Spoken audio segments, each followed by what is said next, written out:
कुछ लोग अभी भी चीन पाकिस्तान भरोसे ही बैठे हैं। आपने गुपकार का जिक्र किया, गुपकार गैंग, क्योंकि गैंग कहने पर गुस्सा आ गया उमर अब्दुल्ला को। ये प्रधानमंत्री नरेंद्र मोदी का जो स्टेटमेंट है आतंकवाद को लेकर है, पाकिस्तान को लेकर है, लेकिन यहां पर कुछ लोग पाकिस्तान और चीन भरोसे हैं, लेकिन उनको गैंग मत कहिए। उमर अब्दुल्ला को गुस्सा है। देखिए, मैं ये कहना चाहूंगा, जो खुलेआम ये कहे कि चीन आएगा और वो हमारी मदद करेगा, वो लोग आज ये आपत्ति कर रहे हैं कि गैंग ना कही।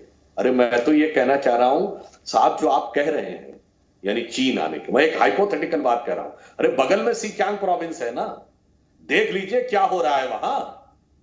चीन के अंडर में जो लोग पड़ गए, जहां पर नमाज पढ़ने पे प्रतिबंध, मस्जिदों पर प्रतिबंध, खुलेआम रोजा रखने पे प्रतिबंध, दाढ़ी रखने पे प्रतिबंध, मोहम्मद नाम रखने पे प्रतिबंध, और आपका दिमाग इतना फिर गया। लेकिन त्रिवेदी जी क्या ट्वीट किया, एक बार दिखा दूं, फिर आप कमेंट कर दीजिएगा। उमर अब्दुल्ला का ट्वीट हो सकता है आपने पढ़ा ना हो।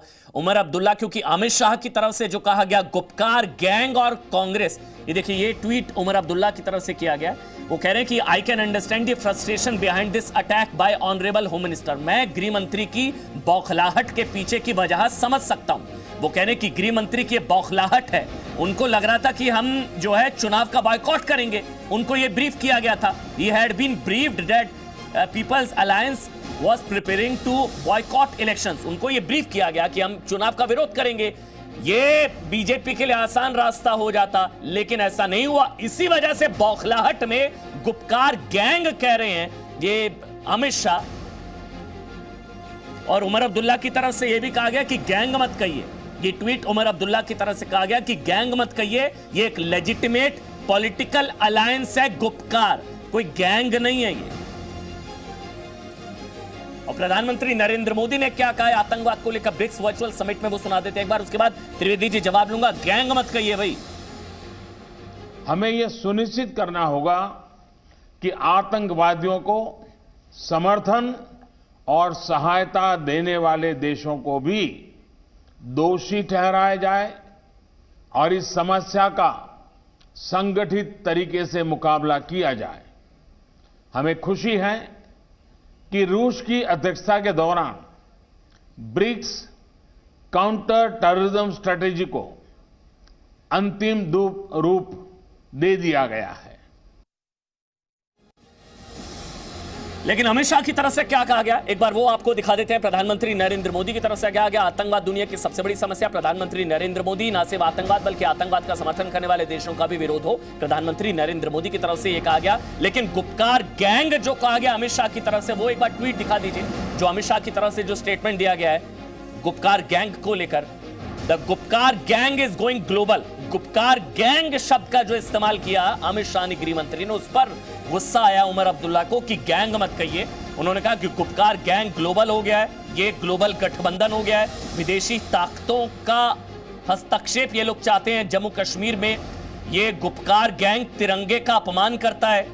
अमित शाह, क्या सोनिया गांधी और राहुल गांधी गुपकार गैंग की इन हरकतों का समर्थन करते हैं? क्योंकि डीडीसी चुनाव यानी कि डिस्ट्रिक्ट डेवलपमेंट काउंसिल का चुनाव गुपकार गैंग के साथ मिलकर लड़ रही है कांग्रेस। स्टैंड क्लियर करना चाहिए कांग्रेस पार्टी को। यह ट्वीट अमित शाह की तरफ से किया गया था, जवाब दिया उमर अब्दुल्ला ने, गैंग मत कहिए। अब आप बोलिए सुधांशु त्रिवेदी जी, गैंग मत कहिए भाई। वो कह रहे हैं लेजिटिमेट पॉलिटिकल अलायंस है। और यहां कांग्रेस ने भी एक जवाब दिया आपको। वो कह रहे हैं कि मोदी सरकार का आचरण जम्मू कश्मीर और लद्दाख को लेकर कुछ ऐसा जैसे 900 चूहे खाकर बिल्ली हज को चली। वो कह रहे हैं 900 चूहे खाकर बीजेपी हज को चली। बोलिए सुधांशु त्रिवेदी जी। जी बिल्कुल, दोनों जवाब देता हूं। देखिए, जिनको गैंग कहने पे आपत्ति है, तो मैं एक एग्जाम्पल के साथ बोलता हूं। इसमें 3 प्रमुख पार्टियां शामिल हैं। एक पार्टी उमर अब्दुल्ला जी की खुद की पार्टी, जिनके वालिद खुद कह चुके हैं कि चीन आकर हमको धारा 370 से मुक्ति दे, चीन से समर्थन की बात कर चुके हैं। दूसरी पीडीपी जो कहती भारत का झंडा नहीं उठाएंगे। और तीसरी कांग्रेस, जिसके जम्मू कश्मीर के अध्यक्ष सैफुद्दीन सोद अपनी किताब में लिख चुके हैं कि जम्मू कश्मीर को भारत से अलग कर देना चाहिए। अब बताइए, इन तीनों को मिलाकर यदि गृह मंत्री अमित शाह जी ने गैंग शब्द का प्रयोग किया है, तो बहुत नरम शब्द का प्रयोग किया है। वरना देश तोड़ने वाले, देश को कश्मीर से अलग करने वाले, झंडा न उठाने वाले, दुश्मन देश से मदद देने वाले को तो क्या क्या नहीं कहा जाना चाहिए। देश तोड़ने वालों से तिरंगा ना उठाने वालों से आपने भी तो गठबंधन किया था ना, कांग्रेस पार्टी की तरफ से रणदीप सुरजेवाला ने आपको याद वो भी दिलाया आपने। कि श्री अमित शाह जी ये बताएं, जिस पीडीपी की वो आलोचना कर रहे हैं उसके साथ जम्मू कश्मीर में भाजपा ने सरकार का गठन क्यों किया? आज ये देश विरोधी हो गई, 900 चूहे खाकर बिल्ली हज को चली। त्रिवेदी जी, हाँ, रणदीप वो भी सुरजेवाला बताता हूं, कांग्रेस। किसने 900 चूहे खाए हैं और कौन हज पे जा रहा है। वैसे हज सब्सिडी अब बंद हो चुकी, वो एक अलग विषय है। मगर मैं ये कहना चाहता हूं, जो हमने पीडीपी के साथ अलायंस किया, तो मैं ये भी बात जिम्मेदारी से कहता हूं, पीडीपी के साथ हमारी सरकार रहते हुए हमने हुर्रियत से कोई बात नहीं की। नंबर 2, हुर्रियत को कोई बात नहीं करने दी पाकिस्तान से। नंबर 3, हुर्रियत को जो पैसा आता था पाकिस्तान से, उनके ऊपर ईडी के केस दर्ज हुए। नंबर 4, एनआईए के मुकदमे आतंकवाद विरोधी कानून के तहत, ये सब पीडीपी सरकार के जमाने में हुआ। और महबूबा मुफ्ती का एक बयान बताइए जो उस समय ऐसा खुल के आया हो, जैसा कांग्रेस के साथ गठबंधन के दौरान कांग्रेस के मुख्यमंत्री बोल देते थे। गुलाम नबी आजाद साहब यहां आए थे कि अफजल गुरु को अगर फांसी दी जाएगी तो कश्मीर घाटी में आग लग जाएगी। और जब हमारे साथ थी महबूबा मुफ्ती, तो उन्होंने क्या बोला था कि जो बच्चे जा रहे हैं पथराव करने आर्मी के कैंप पे, वो दूध डबल रोटी लेने नहीं जा रहे हैं, उन्हें अंजाम के लिए तैयार रहना चाहिए। और हमारे एक नेता का बयान बताइए, 370 हो या 35 से, हमारे स्टैंड में कोई डायल्यूशन रहा हो। और अंत में मैं कहता हूं, वो हमारी महामिलावट थी, हमारी एक गलती थी। और मैं और एक्सटेंड कर देता हूं अमन जी, हमने सिर्फ पीडीपी के साथ गठबंधन नहीं किया, तमाम विरोधी दलों के साथ कई बार गठबंधन किया। उत्तर प्रदेश में बसपा के साथ, तो कर्नाटक भी कह में देगी गलती जेडीएस के कर रहे साथ, हैं। भाई आपने भी गलती तमिलनाडु की। में डीएमके नहीं, के साथ। त्रिवेदी जी, आपने गलती करी, आप ये मान रहे हैं? नहीं, महबूबा मुफ्ती के साथ हाथ मिलाया, गलती की। कांग्रेस भी कह देगी बाद में हमने गलती की, इन लोगों के साथ हाथ मिलाकर। कांग्रेस भी कह देगी हमारे साथ राव बट है पीडीपी से। पूरा वाक्य होने दीजिए, आपको उत्तर मिल जाएगा जी, पूरा वाक्य होने दीजिए, उत्तर मिल जाएगा। बोलिए। हमने जेडीएस के साथ कर्नाटक में किया, डीएमके के साथ तमिलनाडु में किया, और जेडीयू से भी हमारा सैद्धांतिक मतभेद रहा। पीडीपी की तुलना जेडीएस से कर रहे हैं। एक मिनट, आप महबूबा मुफ्ती की पार्टी की तुलना नीतीश की पार्टी से कर रहे हैं, कुमार स्वामी की पार्टी से तुलना कर रहे हैं। मेरी पूरी बात होने दीजिए, मैं ये नहीं कह रहा हूं। मैं ये कह रहा हूं, हमसे जिनका घोर राजनीतिक मतभेद था, सबके साथ हमने गठबंधन किया, मगर कभी भी अपना मुख्यमंत्री बनाने के लिए नहीं किया।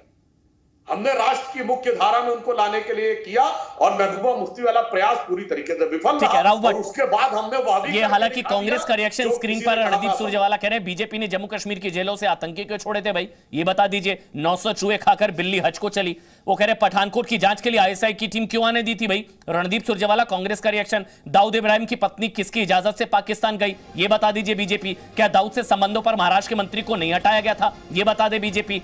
और मसरत आलम को देश विरोधी नारों की इजाजत किसने दी थी, ये बता दे बीजेपी। रणदीप सुरजेवाला जब गुपकार गैंग से कांग्रेस के कनेक्शन को लेकर सवाल पूछे गए, राव भट्ट साहब जी अमन जी, गैंग क्यों ना कहा जाए भाई।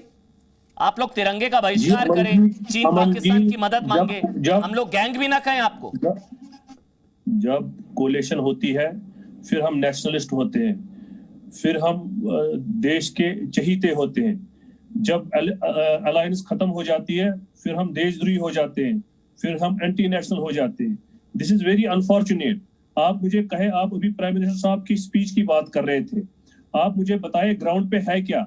ग्राउंड पे नेपाल से लेके भूटान से लेके जितने भी हमारी कंट्रीज है, नेबर कंट्रीज, वो सब हमसे नाराज है।